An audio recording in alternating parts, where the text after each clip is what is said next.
Fort Wayne basketball. They stunned Indiana last night at home. The first Mastodons win against a ranked opponent. They hadn't even played a top 25 opponent in almost 4 years. And it was the Hoosiers' first appearance in Fort Wayne since beating Notre Dame in 1967.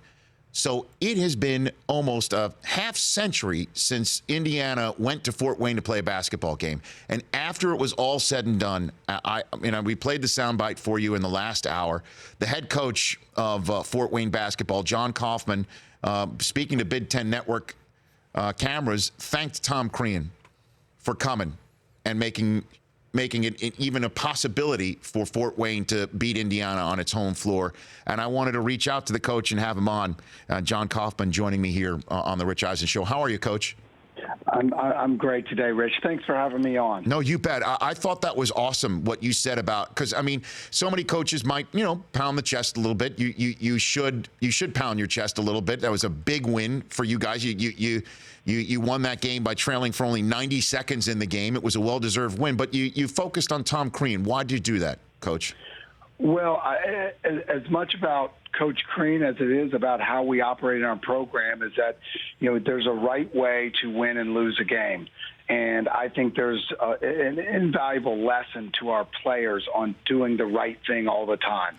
And our guys have seen the other side of it in some tough losses and so forth. And so I think by representing to our guys how I'd like them to behave is that acknowledging, your opponents and recognizing and respecting your opponents, win or lose. And, I think that's a big part of it. The other part is I think what Coach Crean did yesterday is what is missing in college athletics and college sports right now.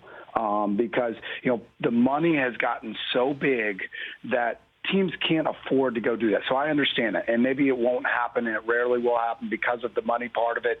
But what Coach Crean was willing to do for our state, for our city, to bring his team up there, and not just about our fan base, but, we had, our arena is a historic arena. It's where the Detroit Pistons started in Fort Wayne. 2 NBA finals have been played there, an NBA All-Star game. Elvis has been there. It's got great history. And he decided, you know what, I'm going to show my team the history of Indiana and bring my team up there.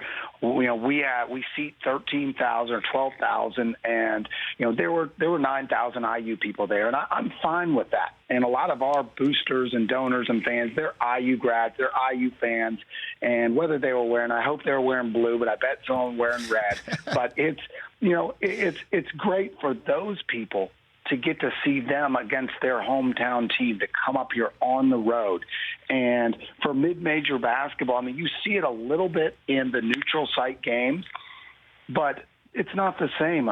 Our students, when they crash the floor and on the, we had about 700 students there at the game last night.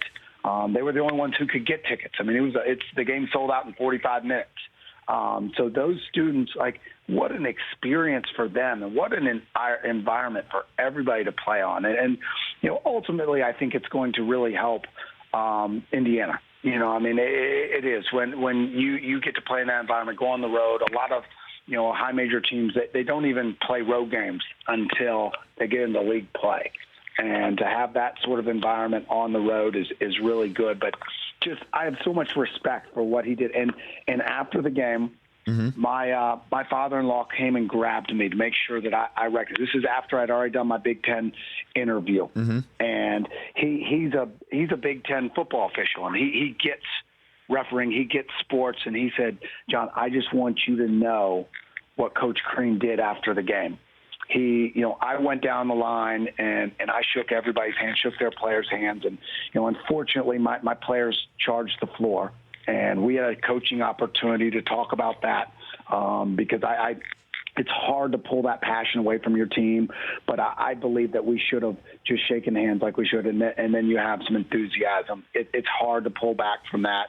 But, and you can't go down the line and tell them, hey, if we win the game, this happens. You can't do that. Right. There's 2 seconds left in the game. But Coach Crean went down the line, shook everybody's hands, then waited on our baseline until our players were done celebrating. and shook their hands. Wow. I did not know that. So he stood there. I'm with Fort Wayne head coach Jon Coffman here on the Continental Tire for what you do. So the celebration's going on. You were talking to Big Ten Network and saying what you said, which again moved me to definitely want to congratulate you in person to say something like that. And Tom Crean standing on the baseline waiting for you. He's waiting. And you're not for me. I shook his hand. Okay. My staff shook his hand, but my players charged the floor with the student section, and everybody charged the floor. He said that now he didn't get to shake everybody's hands because our guys, were not. It was not organized.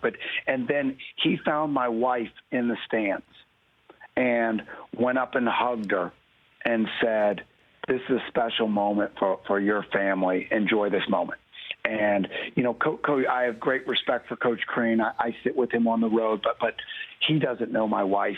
And for him to actually know who she was, or to have the sense to recognize that and to share those kind words in a moment that I'm sure is, I would, at a tough, difficult moment, for his team to think about that and share that wisdom. I'm so grateful. And, those are the people that should be mentoring these young people that are playing college sports. And that's what needs to be recognized. And honestly, I want to recognize our players and all the things that this has done for our university. But at the end of the day, the lesson here is how much respect I have for Coach Crean, and that needs to be applauded. And it also needs to be recognized that teams need to go out and do this. This is a special situation. And, yes, there is risk, and it can cause things, but that's great for college sports. That's great for college basketball. That's why the NCAA tournament has so much enthusiasm. And there's all this talk about splitting Division I, and you got your high majors and others. That takes away from what this is. It's about the David and Goliath that makes the season sexy, that makes the tournament sexy. And, last night was a big part of that. This morning, and I probably can't talk about Mike and Mike's show on your show. But that's all right. Go for it, John. They're talking about the mastodon. How many people didn't know what a mastodon was 24 hours ago? And now, they're looking it up online. And, if they would have called me, I would have told them, hey, it's just a well-kept woolly mammoth. Easy description. Hey, but don't forget who called you, John. The Rich Eisen Show called you. Get you on, no doubt. Okay? Hey, I am so jacked up to be. I'm a big football fan, too. Love I'm it. a big football fan. Who's your team? So I'm from Atlanta originally. So the Falcons have always been my team. But when we moved to the Midwest, I like to kind of get regional teams, guys that I can raise my kids around. And my high school teammate is Patrick Manley. Was Patrick Manley? Okay. Played in more games for the Chicago Bears than anybody in history. Long snapper, went to Duke. Right. And played 16 years for the Bears, just retired. He actually does some of the TV for them now. Small world. What a small world. So you got the Bears, you obviously got the Colts. And before I let you go, John, I noticed you were holding your son throughout that whole soliloquy that you had. He's 8 years old, right? Your son? He is, and he is sports crazy. If he's got my athleticism, he's either going to be an SID or a sports agent. But I tell you what, right now he thinks he's going to be an NBA star or an NFL star, and he loves the sports. He sits on our bench every game. His head's peeking over in the huddles, and he brings a little levity to what we oftentimes take as too serious. And brings a lot of energy hanging around. He's got his Fort Wayne gear on, and it's awesome. But how heavy is he? How heavy is he? You held him the whole time. Well, I did. You didn't see the next interview. I tried to do the same, trying to, give him a little bit of love because I don't see him as much as I'd like. And I told him I got to do a few more push-ups to be able to hold you through a couple of these things. Great. Hey, Coach, man, I couldn't be happier. And like I said, what a world-class win for you, but a first-class way to do it. And that's what this segment that we do with Continental Tire is for every single week. So I'm so thrilled that you were able to have that and share it with the viewers and listeners of this show.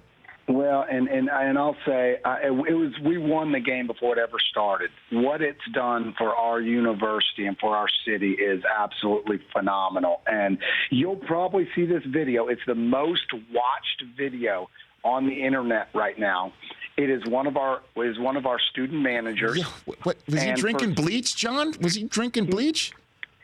So this kid he's hilarious. And if you get on his Instagram, he did this ramen noodle scene about a week ago. But he just, I don't know the full story yet. I haven't been able to catch up with him, but he's doing national interviews right now because he's Bleach Boy. And I guess he said he doesn't have a water bottle and just, he found that he had this bleach bottle and said, hey, this will be a great water bottle to have. Now, he's a funny guy and does some funny things, but here, this kid, he is a Howard Chapman scholar on our campus, which means that he is the elite of the elite. He gets a full scholarship. He literally gets a stipend to go to school. He doesn't need managing. He just wants to be part of a team, and he is the elite of students on our campus. And the other day I walk in, this is before our Indiana game. I go in at noon, and I'm writing our scouting report up on the board before our game day practice. And at the other side of the board where we put our personnel, he's got his chemistry homework up there. And I'm like, Brian, man, listen, you got to take this stuff off. Like, my dudes are going to come in, their heads are going to be spinning. And he goes, hey, Coach, don't worry about it. They'll just think it's connect the dots. And he's got all sorts of atoms, molecules all up there. I'm like, this is crazy. This dude is brilliant and obviously pretty good at some sort of marketing now because he's doing national media himself with the Bleach Boy. If you want to get the Bleach Boy on for a 2-minute segment, just let me know. You got it, Coach. I'm going to reach out to you. In the meantime, have a great Thanksgiving with your family. All right, thanks, Rich. Appreciate you having me. You got it. That's Fort Wayne head coach Jon Coffman here in Continental Tire for what you do. We thought, you know what? Let's get him on for just a couple minutes. Let's get him on. He'll tell the story, and that'll be it. That'll be it. How he's bouncing off the walls. Yeah, I think he blacked out that whole interview. That was amazing. I love it. That's what it's all about. Gammons-esque answers. It's why we love sports. So I just saw the That video right there. of the kid he was talking about. He's drinking bleach behind him. Water out of but it's a bleach bottle. That's why it went viral. Yeah. Clorox bottle, yeah. You hadn't seen that until now? I had not seen it. I had no idea what you guys were talking about at first. Yeah, it went viral. There's a kid behind him in the celebration with a bleach bottle and just swigs it back. What's weird is he goes up to one of the star players and hugs him, and then immediately after hugging him, slugs his Clorox bottle. Like, who does that? Just that's why I love doing this show, and one of the many reasons why I love it. You never know what you're going to end up be talking about and with whom when we stroll in on a sports day here. The Rich Eisen Show, weekdays at noon Eastern on Audience.